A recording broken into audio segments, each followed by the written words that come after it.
Breaking news చూస్తున్నా మరోసారి India Bharat సరిహద్దులో అలజడి నెలకొంది. మొన్న మధ్య డ్రోన్లు రావడం చూసాం. డ్రోన్లని మన భారత భద్రతా బలగాలు తిప్పికొట్టే ప్రయత్నం చేశాయి. ఇది రకంగా జరుగుతూ ఉండగానే ఒక షిప్ గుజరాత్ పోర్ట్ దగ్గరికి వచ్చింది. 9 మంది పాకిస్తానీల షిప్లో వచ్చారు. వారందరూ అదుపులోకి తీసుకున్నారు. ఇవన్నీ జరుగుతూ ఉండగానే ఉగ్రవాదుల కదలికల్ని గుర్తించారు భారత భద్రతా బలగాలు.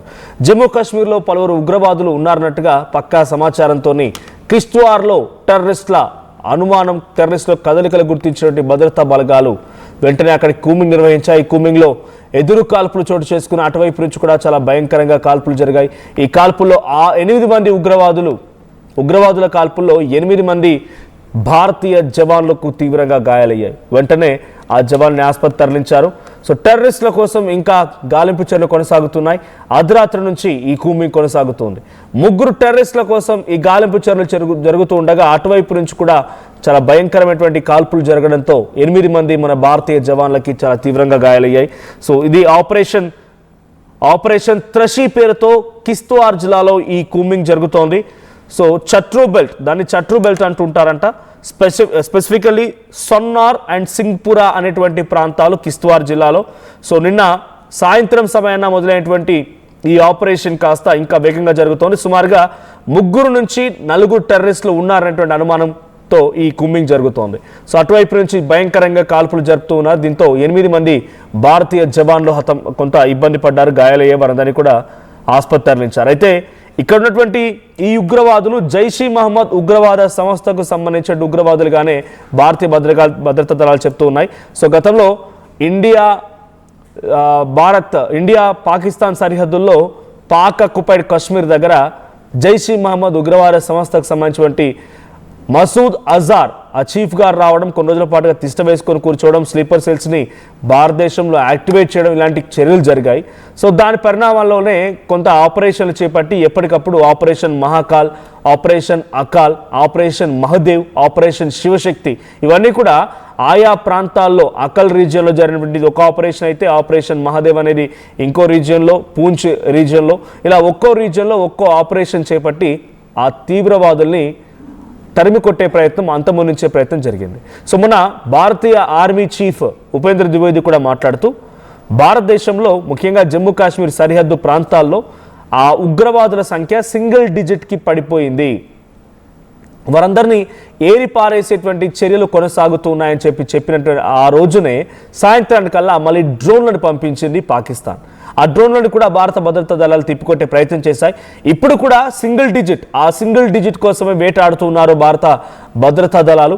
3 ఉగ్రవాదులు కిష్త్వార్ జిల్లాకు సంబంధించినటువంటి సోన్నార్ అండ్ సింగ్పురా అనేటువంటి ప్రాంతాల్లో వారు తిరుగుతున్నారనేటువంటి వాళ్ళ కదలికల నేపథ్యంలో పక్కా సమాచారం మేరకి అటు జమ్మూ కాశ్మీర్ పోలీసులు అండ్ భద్రతా బలగాలు వీళ్ళిద్దరి యొక్క జాయింట్ ఆపరేషన్లో భాగంగా ఈ యొక్క కూంబింగ్ నిర్వహిస్తూ ఉంటే అటువైపు నుంచి కూడా కాల్పులు జరిగాయి. ఈ కాల్పుల్లో 8 మంది భారతీయ భద్రతా దళాలకి చాలా తీవ్రంగా గాయాలయ్యి వారందరినీ ఆసుపత్రి తరలించారు. వీళ్ళంతా కూడా జైష్ ఈ మహమ్మద్ ఉగ్రవాద సంస్థకు సంబంధించినటువంటి తీవ్రవాదులు అన్నట్టుగానే భారతీయ దళాలు చెప్తున్న ఇంటెలిజెన్స్ నిఘా వర్గాలు అంచనా వేస్తున్నాయి.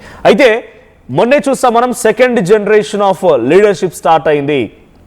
సెకండ్ జనరేషన్ ఆఫ్ లీడర్షిప్ని స్టార్ట్ చేసి పాకిస్తాన్ ఉగ్రవాద సంస్థలు లష్కర్ ఇ తోయిబా, హిజాబుల్ ముజాహిద్దీన్ అండ్ జైష్ ఈ మహమ్మద్ ఈ 3 ఉగ్రవాద సంస్థలు తమ వారసత్వాన్ని రంగంలోకి దించుతూ ఉన్నాయి. వీళ్ళకి వయసు అయిపోయింది, వీళ్ళంతా హల్వాగాలు అయిపోయారు, ఇక పనికిమాలలో అయిపోయారు అంతా. నెక్స్ట్ జనరేషన్ రంగంలోకి దించి యూత్ని అట్రాక్ట్ చేసి మళ్ళీ భారత్ పైన ఈ కవ్వింపు చర్యలకు పాల్పడాలి. మీకు ఒక ఆడియో కూడా వినిపించింది మసూద్ అజార్ది RTV. సో మసూద్ అజార్ ఒక నేషనల్ ప్లాట్ఫామ్ నుంచి వాడొక అంటే పాకిస్తాన్ మీడియాతో మాట్లాడుతూ ఒక సంచలన వ్యాఖ్యలు చేసుకొచ్చాడు. సో నాకు అవసరమైతే ప్రాణత్యాగం చేసే వాళ్ళు కావాలి, ప్రాణాలు అర్పించే వాళ్ళు కావాలి, మానవ బాంబర్లుగా మారేవారు కావాలి. ఫోన్ కోసమో, బట్టల కోసమో, లగ్జరియస్ లైఫ్ కోసమో, కార్ల కోసమో, బైక్ల కోసమో, ఇంకా పిచ్చి వాటి కోసం పోరాడే వాళ్ళు కాదు. నా దేశం కోసం, నా మతాన్ని కోసం ప్రాణాలు సైతం అర్పించేటువంటి ఒక 1000 మంది యువకులు కావాలి. వాళ్ళందరినీ మానవ బాంబర్లుగా తయారు చేసి నేను భారత్ వైపుగా పంపిస్తాను అని చెప్పుకురావడం ఒక ఆడియో సంచలనంగా మారింది.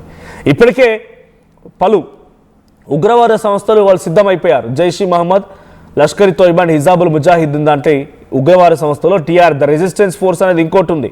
సో ఇటువంటి ఉగ్రవాద సంస్థలు వాళ్ళు ఆల్రెడీ వాళ్ళ సెకండ్ లీడర్షిప్ని ట్రైన్ చేయడం, ఈ మానవ బాంబర్ని తయారు చేయడం కూడా జరిగింది. ఇలాంటివి జరుగుతున్నప్పుడు డెఫినెట్గా అలర్ట్గా ఉండాల్సిందే. స్లీపర్ సెల్స్ యాక్టివ్ అయ్యే అవకాశం ఉంది. పాకిస్తాన్ కుప్పకూలిపోయినప్పుడు మనం అనుకుంటామా మన తెలుగు రాష్ట్రాల్లో, మన సికింద్రాబాద్లో, మన విజయనగరంలో ఇటువంటి ఉగ్రవాదులు ఉన్నారని మనం ఊహిస్తామా? కానీ జరిగింది. విజయనగరంలో ఓ వ్యక్తి, సికింద్రాబాద్లో ఓ వ్యక్తి, ఇద్దరు కలిసి వీళ్ళిద్దరు ర్యాండమ్గా ప్రభుత్వ ఉద్యోగాలకు ప్రిపేర్ అవుతూ ఒక రూమ్లో ఉంటూ వీళ్ళు ఆ స్పీచ్ల పట్ల, మత విద్వేషాలు రెచ్చగొట్టేటువంటి వ్యాఖ్యల పట్ల, ఆ విషపు బీజాల పట్ల వీళ్ళంతా కూడా కొంత అట్రాక్ట్ అయిపోయారు. ఈ అట్రాక్షన్లో భాగంగా ముంబైలో జరిగినటువంటి యాంటీ ఇండియన్స్ ప్రోగ్రామ్కి ఒక సీక్రెట్ ప్రోగ్రామ్కి వీళ్ళంతా అటెండ్ అయ్యారు. అక్కడ మరింతగా విషపు బీజాలు నాటారు. ఆ తర్వాత వీళ్ళంతా కలిసి ఓమన్లో ఉన్నటువంటి ఒక ఫ్రెండ్తో లేకపోతే వీళ్ళ రిలేటివ్తో కాంటాక్ట్లోకి వెళ్ళి ఆ ఓమన్లో ఉన్నవాడు పాకిస్తాన్ దగ్గర నుంచి డబ్బులు తీసుకొని వేరు అకౌంట్ల ద్వారా వాడి అకౌంట్లోకి డబ్బులు వచ్చి ఆ డబ్బులన్నీ వీళ్ళు ట్రాన్స్ఫర్ చేస్తే ఆ డబ్బులతో వీళ్ళు ఇక్కడే ఏమంటారు పేలుడు పదార్థాలు కొనుగోలు చేసి బాంబుల్లా తయారు చేయాలి వీడియోలు చూసి, బాంబుల్లా తయారు చేయాలని నేర్చుకొని ఆ తర్వాత బాంబులు తయారు చేసి ఇక్కడ ఒక బిగ్గెస్ట్ కుట్రకు తెరలేపారు. దాన్ని మన ఆంధ్రప్రదేశ్ పోలీసులు చూశారు కాబట్టి పసిగట్టి వాటిని తిప్పికొట్టే ప్రయత్నం చేశారు. ఆల్రెడీ బ్లాస్ట్ చేశారు. బ్లాస్ట్ చేసినటువంటి పదార్థాలు మీకు విజయనగరంలో కల్పించాయి. బహుశా గుర్తుంటే కనుక ఎగ్జాక్ట్గా ఆపరేషన్ సింధూర్ ఆ సమయంలో జరిగినటువంటి ఆపరేషన్స్ చూడండి అన్నీ కూడా. ఆ తర్వాత కడప జిల్లాలో కూడా ఇదే మాదిరిగా అంటే తెలుగు రాష్ట్రాల్లో కూడా ఉన్నారు. మొన్న అల్ ఫల్హా యూనివర్సిటీకి సంబంధించినటువంటి ఓ ఘటన, అంటే రెడ్ ఫోర్ట్ దగ్గర మెట్రో స్టేషన్ దగ్గర ఢిల్లీ బాంబ్ బ్లాస్ట్ సంబంధించిన ఘటనలో అల్ ఫల్హా యూనివర్సిటీకి సంబంధించినటువంటి డాక్టర్ విద్యార్థులు, చదువుతున్నవారు, డాక్టర్గా ఉన్నవారు, అసిస్టెంట్ ప్రొఫెసర్ అందరూ కూడా ఉమర్ నబీ దాని లింకప్తో మొత్తం అంతా బయటపడింది. అయితే దాంట్లో ఒక రెజిన్ తయారు చేసినట్టు హైదరాబాద్ వాడు కూడా ఉన్నాడు.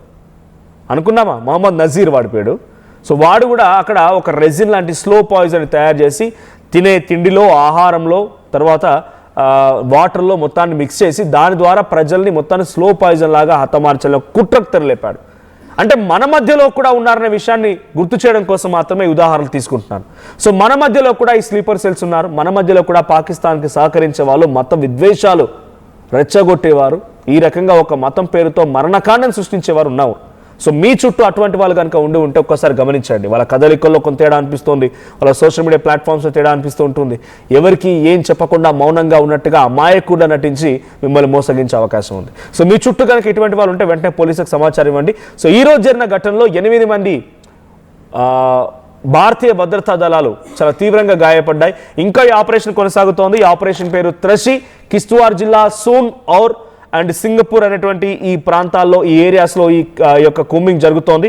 అర్ధరాత్రి నుంచి ఇది మరింతగా తీవ్రతరమైంది. ఒక 3 టెర్రరిస్టులు ఉన్నారనే సమాచారంతో భారతీయ భద్రతా దళాలు, జమ్మూ కాశ్మీర్ పోలీసులతో జాయింట్ ఆపరేషన్ కొనసాగుతుంది. జైషీ మొహమ్మద్ ఉగ్రవాద సంస్థ సంబంధించినటువంటి ఉగ్రవాదులంతా కూడా సో మసూద్ అజార్ గారి వ్యాఖ్యల తర్వాత నుంచి మరింతగా రెచ్చిపోయారు. ఇంకా ఆపరేషన్ కతువా బిల్లావర్ తెహసిల్ అనేటువంటి ఓ ప్రాంతంలో ఈ ఆపరేషన్ కొనసాగుతుంది. ఇది మొన్నటి నుంచి స్టార్ట్ అయింది. సో 3 టెర్రరిస్టులు దాక్కున్నారనే సమాచారంతో కమద్నల్లా, కలాబాన్ అండ్ దాను పరోల్ ఈ ప్రాంతాల్లో దాడులు జరుగుతున్నాయి. జనవరి 7 నుంచి 13వ తేదీ వరకు కూడా అక్కడ ఆల్రెడీ కొన్ని ఎన్కౌంటర్ జరిగాయి. ఆ ఎన్కౌంటర్ 4 ఉగ్రవాదులు మరణించారు. ఇప్పటికీ ఇంకా అక్కడ ఇవన్నీ కొనసాగుతూనే ఉన్నాయి. సో రిపబ్లిక్ డే అలర్ట్ ఈ రోజు నుంచి మరొక 7 రోజుల్లో, మరొక వారం రోజుల్లో భారతదేశం రాజ్యాంగాన్ని అమలు పరుచుకున్నటువంటి రోజున రిపబ్లిక్ డేగా చేసినటువంటి ఉత్సవాలు ఉంటూ ఉంటాయి. ఆ రోజు కల్లా మరోసారి భారతదేశంలో ఒక భారీ కుట్రకు తెరలేపాలి. మీరు గతంలో చూసుంటారు, జనవరి 26 వాళ్ళ టార్గెట్ ప్రతిసారి కూడా ఏదో రకమైన అలజడి సృష్టించాలని. భారతదేశం మొత్తం కూడా స్వేచ్ఛావాయులు పీలుస్తూ తమ రాజ్యాంగాన్ని అమలు చేసుకున్న రోజున రిపబ్లిక్ డే కానివ్వండి, లేకపోతే స్వతంత్రం తీసుకొచ్చుకున్న రోజున ఆగస్ట్ 15 కానివ్వండి, ఆ రోజున దేశమంతా భక్తి శ్రద్ధలతో వాళ్ళ యొక్క ఉత్సవాలను జరుపుకుంటూ ఉంటుంటే, దేశం మీద భక్తితో వాళ్ళ యొక్క నినాదాలు కొనసాగిస్తూ ఉంటే ఏదో అలజడి సృష్టించి మనపైన ఒక దమనకాండం సృష్టించాలని ఒక దురుద్దేశంతో ఉన్న వాళ్ళే. సో ఇప్పటివరకు సెక్యూరిటీ ఏజెంట్స్ ఏం చేశాయంటే 35 మంది టెర్రరిస్టులు ఇంకా దాక్కొని ఉన్నారు అనేటువంటి సమాచారాన్ని టెర్రరిస్టులు అందించారు. టెర్రరిస్టుల విషయంలో భారతీయ భద్రతా దళాలకు ఇన్ఫర్మేషన్ వచ్చింది. 35 మంది ఉన్నారంట. ఒకసారి మసూద్ అజార్ గారు ఏ రకమైన హెచ్చరికలు జారీ చేస్తున్నాడు, వాడి హెచ్చరికల మూలంగా ఇప్పుడు భారతదేశం ఎటువంటి అలజడి నెలకొంది, భారతదేశం పాకిస్తాన్ మధ్య ఎటువంటి హై టెన్షన్ నెలకొంది, వాడి మాటలు ఏంటో విందాం. इस मजमे में अल्लाह के वो फिदाई मौजूद हैं जो रात के 3 बजे उठ के सिर्फ अल्लाह से शहादत मांगते हैं। ना ये कहते हैं कि कर्जे उतर जाएं, ना ये कहते हैं कि बीवी मिल जाए, ना ये कहते हैं मकान मिल जाए, ना ये कहते हैं दुकान मिल जाए, ना ये कहते हैं बच्चे फरमा बरदार बन जाए, ना ये कहते हैं यूरोप का वीजा मिल जाए, ना ये कहते हैं अमेरिका का वीजा मिल जाए, ना ये अल्लाह से गाड़ी मांगते हैं, ना नए तर्ज का मोटरसाइकिल मांगते हैं, ना अल्लाह ताला से आईफोन मांगते हैं। ये अल्लाह से कहते हैं अल्लाह शहादत दे दे, हमारे अमीर के दिल में डाल दे, मुझे पहले नंबर पे कर दे, मुझे आगे कर दे। तरह तरह की सिफारिशें कराते हैं, मुझे खत लिख लिख के धमकियां देते हैं कि हमें जल्दी भेज दो वरना ये हो जाएगा वरना वो हो जाएगा। मुझे अल्लाह का वास्ता दे के कहते हैं हमें जल्दी आगे भेज दो, हमें जल्दी आगे भेज दो। मुझे रसूल के वास्ते दे के कहते हैं हमें जल्दी आगे भेज दो। मुझे मदीना शरीफ की दुआएं दे के कहते हैं अल्लाह ताला आपको मदीना दिखाए, मुझे जल्दी आगे भेज दो। कभी क्या तरीका इख्तियार करते हैं, कभी क्या तरीका इख्तियार करते हैं। रब से मुलाकात का इनको इतना शौक है, इतना शौक है। ये एक नहीं है, ये 2 नहीं है, ये 100 नहीं है, ये 300 नहीं है, ये 1000 नहीं है। तादाद बता दूं तो कल दुनिया के मीडिया पर शोर मच जाएगा। ये चलेंगे इंशाअल्लाह, ये जाएंगे इंशाअल्लाह, इनका रब इनको कबूल करेगा इंशाअल्लाह। इसलिए कि हमारे रब ने हजरत मोहम्मद सल्लल्लाहु अलैहि वसल्लम की इस उम्मत के साथ बड़ा लाड फरमाया है। అంటున్నారు కదా వాడు మతం పేరు చెప్తూ నా మతాన్ని కాపాడుకోవడం కోసం లేకపోతే ఇక్కడ నా దేశాన్ని కాపాడుకోవడం కోసం నాకు ఒక 1000 మంది యువకులు కావాలి. వాళ్ళకెవరికి నాకు అమెరికా పాస్పోర్ట్ వచ్చింది, వీసా వచ్చింది, ఐఫోన్లు కావాలి, లగ్జరీస్ ఫోన్, ఇది ఏది కూడా నా మతం కోరుకోదు, నా దేశం కోరుకోదు, నా యువకులు కోరుకోరు. నాకు కావాల్సిందల్లా ఒకటే, ప్రపంచ దేశాల్లో మేమేంటో చూపించాలి, మా సత్తా ఏంటో చాటాలి అనే రకంగా వాడి యొక్క ఆగ్రహం అహంకారంతో ఏ రకమైనటువంటి మాటలు మాట్లాడుతూ చూస్తున్నాం. నేషనల్ మీడియా నా గురించి చర్చించాలని చెప్పి మాట్లాడుకుంటున్నాడు వాడు. సో ప్రస్తుతానికి ఇది వాడు మాట్లాడుతున్న మాట. ఈ మాటల తర్వాత నుంచి మరింతగా భారత భద్రతా దళాలు అలర్ట్ అయిపోయాయి. సో కూంబింగ్ జరుగుతోంది, 35 మంది ఉగ్రవాదులు ఉన్నారట. ఇంకా ఇది కూంబింగ్ జరుగుతోంది, ఎక్కడెక్కడ ఆపరేషన్లు కొనసాగుతూ ఉన్నాయి. మన భారత ఆర్మీ చీఫ్ ఉపేంద్ర ద్వివేది చెప్పినట్టుగా ఏ క్షణమైనా మళ్ళీ చీమ చిటుక్కుమనిపించినా మేము సిద్ధంగా ఉన్నాం. మళ్ళీ పాకిస్తాన్ని అంతమొందించడం కోసం ఆపరేషన్ సింధూర్ రివైవ్ చేయడానికి సిద్ధంగా ఉన్నామనేటువంటి మాటను ఉపేంద్ర ద్వివేది చెప్పుకొచ్చారు. అనుకున్నట్టుగా అన్ని ఏర్పాట్లు ఉన్నాయి, అన్ని రకాలుగా సంసిద్ధంగా ఉంది.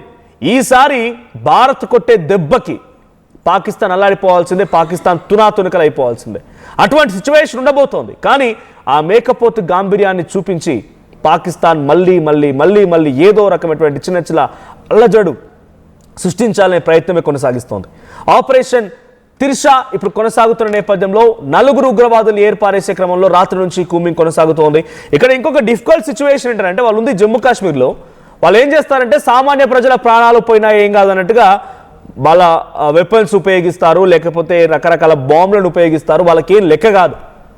అక్కడి వాళ్ళైనా ఇక్కడ వాళ్ళైనా పాకిస్తాన్ ప్రజలు చచ్చిపోయినా వాళ్ళకి ఏం కాదు అవలగాలకు. కానీ మనకు మన ప్రజలు ఇంపార్టెంట్. చాలా సామాన్యులు ప్రతి ఒక్కరిని కూడా కంట్రోల్ చేస్తూ వాళ్ళ ప్రాణాలని కాపాడుతూ వాళ్ళు అంతమొందించాలి.